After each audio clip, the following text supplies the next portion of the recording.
बिस्मिल्लाहिर्रहमानिर्रहीम। अस्सलाम वालेकुम friends, welcome back to my channel. उम्मीद करती हूँ आप सब खैरियत से होंगे। आज की मैं अपनी इस वीडियो में आप सब के लिए 9th क्लास के English new edition chapter number 7 की समरी लेके आई हूँ। चैप्टर नंबर 7 है इफ़ पर। तो आज की हमारी समरी है इफ़ टॉपिक पर। सबसे पहले हम इसका टाइटल लिखेंगे, देन पोइट का नाम और फिर स्टार्ट करेंगे। सबसे पहले टाइटल में आएगा कि टाइटल क्या है, किसके ऊपर आप लिख रहे हैं समरी। तो टाइटल है हमारा इफ़ समरी पे और इसके पोइट का नाम है रुडयार्ड किपलिंग। ये आपने इस तरह ही लिखना है जिस तरह मैंने लिखा है, इससे एग्जामिनेशन पर इसका इम्पैक्ट अच्छा पड़ेगा। उसके बाद हम कोटेशन लिखेंगे। सबसे पहले कोटेशन लिखने से भी एग्जामिनर पर इम्पैक्ट अच्छा पड़ता है और वैसे भी समरी की जो लेंथ होती है वो थोड़ी सी इंक्रीज़ हो जाती है। अब हम समरी लिखना स्टार्ट करेंगे। सबसे पहले दोबारा लिखेंगे दिस पोएम इफ़ हम मार्कर से लिखेंगे क्योंकि ये समरी का नाम है। हैज़ बीन रिटन बाय कि ये किसने लिखी है। राइटर का नाम लिखेंगे तो दोबारा से मार्कर से लिखेंगे, थोड़ा हाईलाइट करके कि एग्जामिनर पे इसका इम्पैक्ट अच्छा पड़े और फिर आगे समरी बाकी की लिखना स्टार्ट करेंगे। तो क्या समरी में है, this poem if has been written by Rudyard Kipling.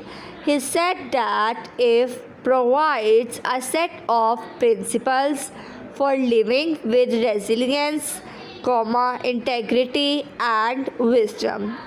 It advises the reader to maintain calm and self-confidence in the face of adversity, criticism and doubt.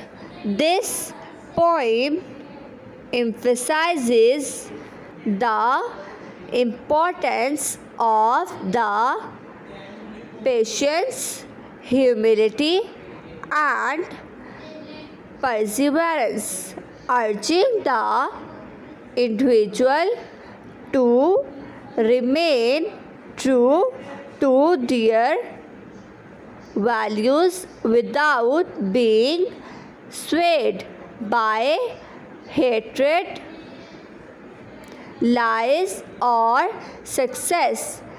It highlights the need for balance between dreams and reality, suggesting that one should not be controlled by dreams or thoughts, but rather approach both triumph and disaster with equanimity.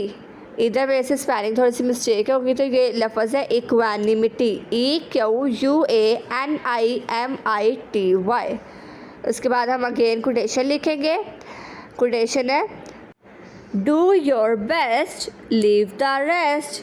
Quotation को हम marker से लिखेंगे ताकि थोड़ी सी prominent हो और then फिर हम आगे नेक्स्ट पैराग्राफ स्टार्ट करेंगे समरी का। नेक्स्ट पैराग्राफ है the speaker encourages the reader to rebuild after failure, take risk without dwelling on losses and persevere when exhausted.